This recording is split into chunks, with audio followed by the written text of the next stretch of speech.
બજારનું જે ચાલક બળ હોય છે, લિક્વિડિટી છે, ધીરે ધીરે લિક્વિડિટી ડ્રાયઅપ થશે. લિક્વિડિટી ડ્રાયઅપ જે માર્કેટમાં થાય ત્યાં આગળ ઇન્વેસ્ટમેન્ટ નેચરલી ઓછું થાય. એટલે જીઓ પોલિટિકલ ટેન્શન્સ અને જે બીજા બધા પરિબળો છે એ મને લાગે છે આગામી 15 દિવસમાં બહુ મોટો ભાગ વૈશ્વિક લેવલે ભજવશે તેવું લાગી રહ્યું.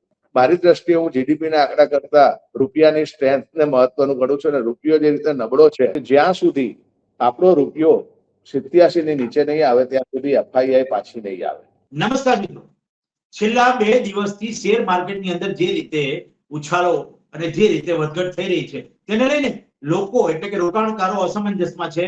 એનું કારણ શોધી રહ્યા છે. એટલે એક્સપર્ટ શું કહી રહ્યા છે તે બાબતે આપણે ચર્ચા કરીશું.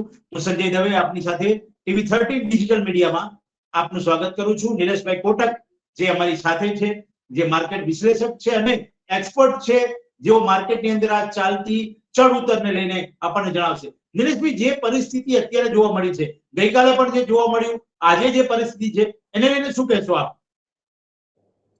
જો એક જ વસ્તુ છે અહીંયા આગળ કે જ્યાં સુધી આપણો રૂપિયો 87 ની નીચે નહીં આવે ત્યાં સુધી એફઆઈઆઈ પાછી નહીં આવે. બીજી વસ્તુ જે છે, વિશ્વના બધા બજારો ઊંચા લેવલે છે. જેમ કે નિક્કી છે 59,000 નો લેવલ આવ્યો, ઓલ ટાઈમ હાઈ આવ્યો.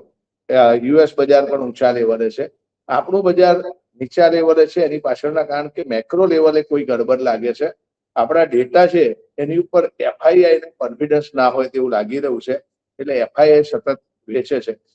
સાથે સાથે જે ડેરિવેટિવ્સના નવા નિયમો આવી રહ્યા છે એની ચર્ચા થઈ રહી છે. પ્લસ જે માર્જિન્સના રૂલ્સ વધાર્યા, પ્લસ જે મ્યુચ્યુઅલ ફંડ માટેની નવી ગાઈડલાઈન આવી ગઈકાલે, આ બધા જ પરિબળો એવું દર્શાવે છે કે બજારનું જે ચાલક બળ હોય છે, લિક્વિડિટી છે, ધીરે ધીરે લિક્વિડિટી ડ્રાયઅપ થશે. લિક્વિડિટી ડ્રાયઅપ જે માર્કેટમાં થાય ત્યાં આગળ ઇન્વેસ્ટમેન્ટ નેચરલી ઓછું થાય.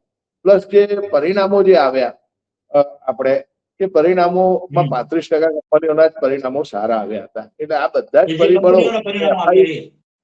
અને એફઆઈઆઈ ની સતત વેચવાલી જોતા મને એવું લાગી રહ્યું છે કે હજી ઘટાડાની શરૂઆત છે. અને એમાં પણ આજે ટેકનિકલી 200 દિવસની મૂવિંગ એવરેજની નીચે નિફ્ટી આવ્યો છે. એટલે જો આગામી સપ્તાહમાં 25,000 નું લેવલ તૂટે તો વધુ ખાના ખરાબી થઈ શકે છે. પરંતુ અહીંયા બે વસ્તુ ખાસ નોંધવા જેવી છે કે આપણા ત્યાં એક ઉત્તરાયણની કેન પડે, એક દિવાળીની કેન અને એક છે હોળીની કેન. આપણા ત્યાં એ 3 કેન જે છે જૂના લોકો કહી ગયા એ પ્રમાણે. તો હોળીની કેન એટલે જે આપણે પડશે એટલે 4મી તારીખનું જે વર્કિંગ્સ છે એની ઉપરથી આપણે કહી શકાશે કે બજારનો ટ્રેન્ડ કેવો રહેશે.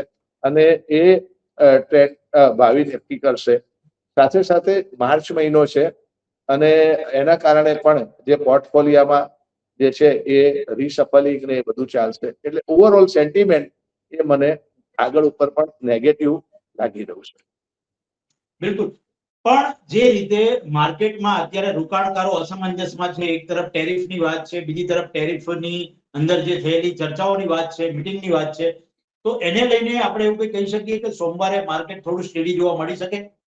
ના, મને એવું લાગી રહ્યું છે કે કદાચ આ વીકેન્ડમાં જે છે એ ઈરાનની જે ચર્ચા છે એનું આઉટકમ આવી જશે. મોટે ભાગે જે ઈરાનની સામે જે શરતો રાખવામાં આવી છે એ કોઈ પણ સાર્વભૌમ દેશ છે એ શરતો એક્સેપ્ટ ના કરી શકે. સાથે આપણે ક્યુબાની પરિસ્થિતિનું કોઈ આકલન નથી કર્યું તો ક્યુબામાં પરિસ્થિતિ વિકટ બની રહી છે.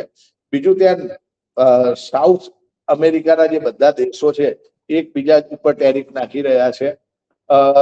યુક્રેનમાં પણ જે છે મિસાઇલ્સ ચાલુ થઈ, અફઘાનિસ્તાન અને પાકિસ્તાન વચ્ચે. એટલે જીઓ પોલિટિકલ ટેન્શન્સ અને જે બીજા બધા પરિબળો છે એ મને લાગે છે આગામી 15 દિવસમાં બહુ મોટો ભાગ વૈશ્વિક લેવલે ભજવશે તેવું લાગી રહ્યું છે.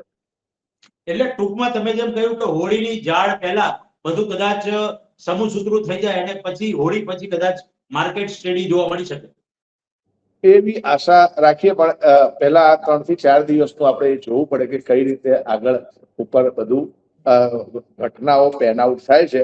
એટલે આગામી વીક છે એ બજાર માટે મેક ઓર બ્રેક નો વીક હશે.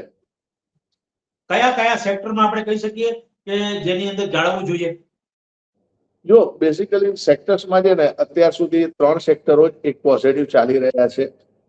એક સેક્ટર છે ઓટો ચાલી રહ્યું છે, એક સેક્ટર્સ છે વાયર્સ કેબલ્સનું સેક્ટર સારું ચાલી રહ્યું છે, એક સેક્ટર્સ છે બેન્કિંગ ચાલી રહ્યું છે, અને આ સેક્ટર્સ છે એમાં હવે ઘટાડો આવે અને મારી દ્રષ્ટિએ જે છે એ ફરી એકવાર જે છે ઓલ્ડ ઇકોનોમીના શેર્સ જે છે મેટલમાં પણ એક ઘટાડો આવે અને ઓલ્ડ ઇકોનોમીના શેર્સ અને એફએમસીજીમાં એક જે છે સેક્ટર રોટેશન થાય તેવું લાગી રહ્યું છે.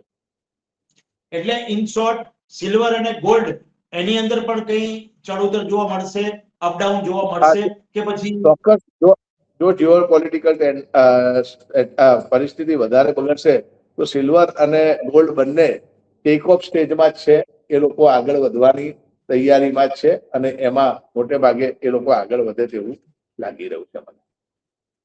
બિલકુલ. એટલે ટૂંકમાં તમે શું કહી શકો એઝ એ એક્સપર્ટ કે આવનારા કેટલા દિવસ રોકાણકારોએ ધ્યાન રાખવું જોઈએ અથવા થોભો અને રાહ જોવું જોઈએ?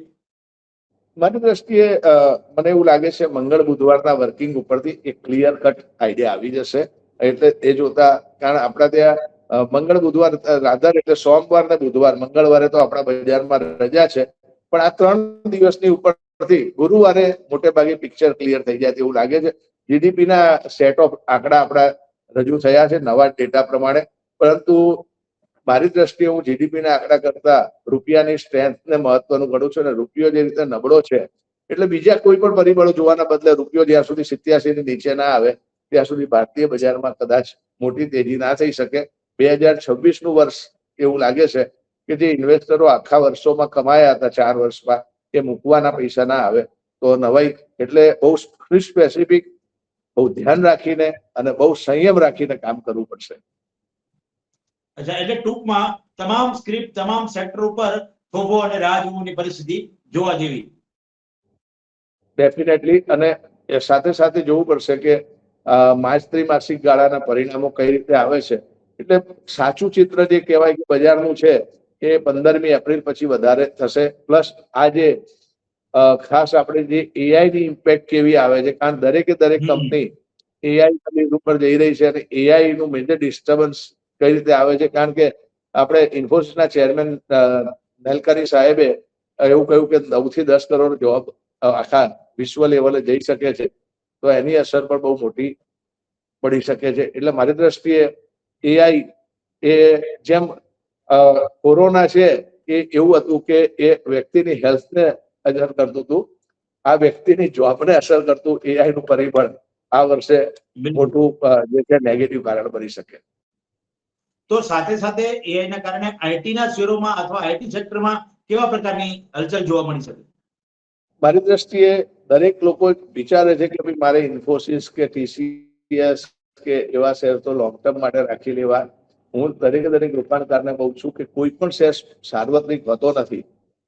મને એ ખ્યાલ છે કે સિંધિયા સ્ટીમ નેવિગેશન્સ કરીને જૂના જમાનામાં શેર હતો, એ ગ્રુપનો હતો, આજે એનું કોઈ નામો નિશાન નથી. એવા અસંખ્ય શેરો હતા કે જે લોકો એ ગ્રુપમાં હતા, યા પછી એ લોકો ઇન્ડેક્સનો ભાગ હતા, આજે અસ્તિત્વમાં નથી. એટલે શેર બજારમાં કોઈ વસ્તુ સાર્વત્રિક ન હોવાથી એના બદલે એવું કરવું જોઈએ કે જે કંપનીઓ જેમ કે કેલિકોનો શેર આપણા ત્યાં તો એ પણ એ ગ્રુપમાં જમાનામાં હતો. એટલે એ બધું જોવાના અને મિલોના શેરો એવા રીતે ઘણી મિલોના શેરો હતા એ ગ્રુપમાં હતા. એના બદલે તમને જે નફો મળે ત્યારે નીકળી જવું. લોંગ ટર્મમાં 100 માંથી એક જ સ્ટોરી એવી હોય છે કે જે બહુ જ મોટી પેન આઉટ થતી હોય છે, પરંતુ છેલ્લા લેવલ સુધી કોઈ એને રાખી શકતું નથી. જેમ કે આઈસર મોટરની વાત કરીએ, પણ આઈસર મોટર કોઈને જોડે આ ભાવે રહ્યા જ ના હોય.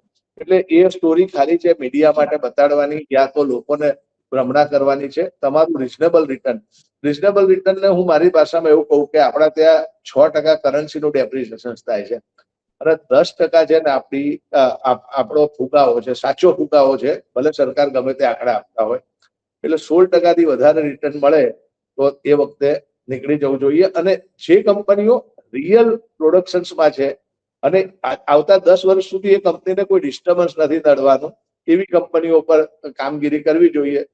હું એવું કહું કે લિન્ડે ઇન્ડિયા તો જે ઓક્સિજન સપ્લાય કરે છે, તો ઓક્સિજન સપ્લાયમાં ખાલી 2 થી 3 પ્લેયરો જ છે અને એનો સપ્લાય જે કોઈ પણ ઇન્ડસ્ટ્રીઝ માટે ઓક્સિજન એક કી જરૂરિયાત છે કે જે પણ ઇન્ડસ્ટ્રીઝ હોય, સ્ટીલ હોય કે બહુ જ મોટી ઇન્ડસ્ટ્રીઝ, હેવી ઇન્ડસ્ટ્રીઝ માટે તો મારી દ્રષ્ટિએ એવું લાગે છે કે એ ટાઈપના શેર્સની અંદર ક્યારેય મંદી નથી આવવાની છે. જેટીકેટી ઇન્ડિયા ઉદાહરણ તરીકે આપ્યું તો એ સ્ટીયરિંગ બનાવે છે, પાવર સ્ટીયરિંગ છે, એટલે જ્યાં સુધી વ્હીકલો ચાલશે ત્યાં સુધી એને કોઈ વાંધો નથી આવવાનો. એટલે આ રીતે ચોઈસ કરવી એ બહુ અગત્યની બની રહેશે.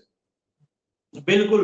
તો દર્શક મિત્રો, તમે જોયું કે જે રીતે 2026માં તમે જેટલું કમાયા હશો એનું ધોવાણ ન થઈ જાય એ તમામ બાબતે તમારે ધ્યાન રાખવી પડશે. નિલેશભાઈ એક્સપર્ટ તરીકે એમને વાત કરી અને જે સેક્ટરમાં તમારું જે રોકાણ છે તેની અંદર થોભો અને રાહ જોવો એવી નીતિ અપનાવવી પડશે. કારણ કે તમામ વસ્તુને આપણે 4-5 દિવસ એટલે કે આવતા વીકની અંદર એનું સ્પષ્ટ ચિત્ર સામે આવી જશે. પણ ત્યાં સુધી તમારે વિશ્લેષકની અને એક્સપર્ટની જે સલાહ છે એને સમજવી પડશે, એના પ્રમાણે તમારે ચાલવું પડશે. તો તમને કદાચ નુકસાન નહીં આવે તમારા રોકાણનું, તેમાં તમને વળતર પણ મળશે અને થોભો અને રાહ જોવી જેવી પરિસ્થિતિ જોવા મળશે. નિલેશભાઈ, આપ અમારી સાથે જોડાયા બદલ આપનો ખૂબ ખૂબ આભાર. ધન્યવાદ. Thank you.